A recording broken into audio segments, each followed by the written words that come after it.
అందరినీ కూడా పిలిపించి మాట్లాడాలి అని చెప్పి కూడా వాళ్ళు నిర్ణయించారు. అయితే కూటమి అభ్యర్థుల్లో మార్పులు చేర్పులకు సంబంధించి జనసేన అధినేత పవన్ కళ్యాణ్ కానీ, బీజేపీ వైపు నుంచి పాల్గొన్న ముగ్గురు నేతలు కానీ, టీడీపీ అధినేత చంద్రబాబు నాయుడు కానీ మరోసారి చర్చించి ఈ రోజు సాయంత్రం లోపో లేకపోతే రేపు ఉదయం లోపో నిర్ణయం తీసుకుందామని చెప్పి భావించారు. ఎందుకంటే 18వ తేదీ నుంచి ఇవాళ ఆల్రెడీ 13వ తేదీ 18వ తేదీ నుంచి నామినేషన్లు ప్రారంభమవుతుండటంతో రాబోయే 2 రోజుల్లో క్లారిటీ ఇస్తే బాగుంటుంది అని కూడా వాళ్ళు భావించారు. కూటమి సంబంధించిన విషయంలో మనం చూస్తున్నాం, ఎక్కడైతే అసంతృప్తులు ఉన్నారో వారితో అటు చంద్రబాబు నాయుడు నేరుగా మాట్లాడుతున్నారు, ఇంకోవైపు పవన్ కళ్యాణ్ కూడా తిరుపతికి వెళ్లి అక్కడ ఉన్నటువంటి పరిస్థితులపైన మాట్లాడారు. అలానే మిగిలిన స్థానాల్లో కూడా వారు పోటీ చేస్తున్న స్థానాల్లో అక్కడ ఉన్నటువంటి పరిస్థితులపైన సమీక్షిస్తున్నారు. అయితే అధికార పార్టీలో కూడా ప్రస్తుతం ఇదే పరిస్థితి నెలకొని ఉంది. ఖచ్చితంగా ఒకేసారి 175 స్థానాలు 24 లోక్సభ స్థానాలు సంబంధించినటువంటి అభ్యర్థులు ప్రకటించినప్పటికీ కొన్ని చోట్ల అభ్యర్థులు ప్రచారానికి కూడా వెళ్ళలేనటువంటి పరిస్థితులు, లేదా మాకు ఈ పోటీలో ఉండవని కొన్ని చోట్ల చెప్తున్న పరిస్థితి, లేదా కడపలో ప్రస్తుతం చర్చ కూడా బాగా చాలా గట్టిగా సాగుతోంది. అక్కడ కడప లోక్సభ నుంచి వైఎస్ షర్మిల పోటీ చేస్తున్నటువంటి నేపథ్యం, ఇంకొక వైపు వివేకానందరెడ్డి హత్యకు సంబంధించిన విషయాన్ని ప్రస్తావిస్తూ వైఎస్ సునీత కావచ్చు, షర్మిల చేస్తున్నటువంటి విమర్శల దాటికి అక్కడ కూడా అభ్యర్థిని మార్చాలనేటువంటి ఒక చర్చ, ఆల్రెడీ ఒక పేరు కూడా విస్తృతంగా చర్చ జరుగుతుంది. సో ఇక్కడ కూడా ఎలాంటి మార్పులు ఉండబోతున్నాయి, దీంతో పాటు కడపతో పాటుగా మిగిలినటువంటి చోట్ల కూడా కొన్ని మార్పులు చేసే అవకాశం ఉందన్నట్లుగా తెలుస్తోంది. దీనికి సంబంధించినటువంటి అప్డేట్ ఏంటి?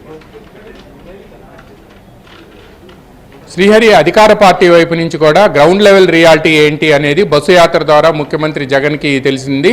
ప్రధానంగా కొన్ని ప్రాంతాల్లో అభ్యర్థులు కాడి కిందేసేశారు, వాళ్ళు తాము పోటీ చేయబోము అని కూడా చెప్పేస్తున్నారు.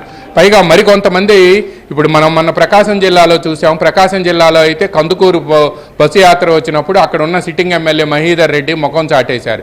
అదేవిధంగా దర్శికి సంబంధించి మద్దిశెట్టి వేణుగోపాల్ కూడా ముఖం చాటేశారు.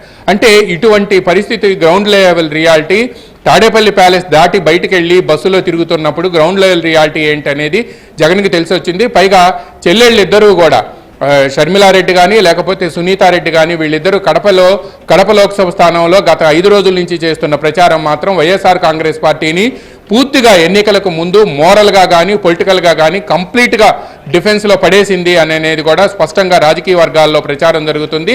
ఈ నేపథ్యంలో ఆమె అవినాష్ రెడ్డికి అంతకుడు అనే ఒక ముద్ర వేసేసింది షర్మిలారెడ్డి.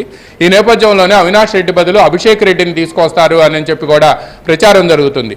దీంతోపాటు గుంటూరు వెస్ట్లో ఉన్న విడదల రజని, ఆరోగ్య శాఖ మంత్రి విడదల రజనిని గుంటూరు లోక్సభ నుంచి పోటీ చేయించి గుంటూరు లోక్సభ స్థానంలో పోటీ చేయడం పట్ల అంత ఆసక్తి కనపరచని పొన్నూరు సిట్టింగ్ ఎమ్మెల్యే కిలార్ రోసేని తీసుకెళ్లి గుంటూరు వెస్ట్లో పోటీ చేయించాలనే ప్రతిపాదన కూడా నడుస్తుందని ప్రచారం జరుగుతుంది. అదేవిధంగా పెనమలూరులో ఉండే జోగి రమేష్ని తీసుకువెళ్ళి మైలవరంలో పోటీ చేయించి విజయవాడ వెస్ట్లో ఉన్న అక్కడ ఆసిఫ్ అని చెప్పి అభ్యర్థి వైసీపీ తరఫున పోటీ చేస్తున్నాడు.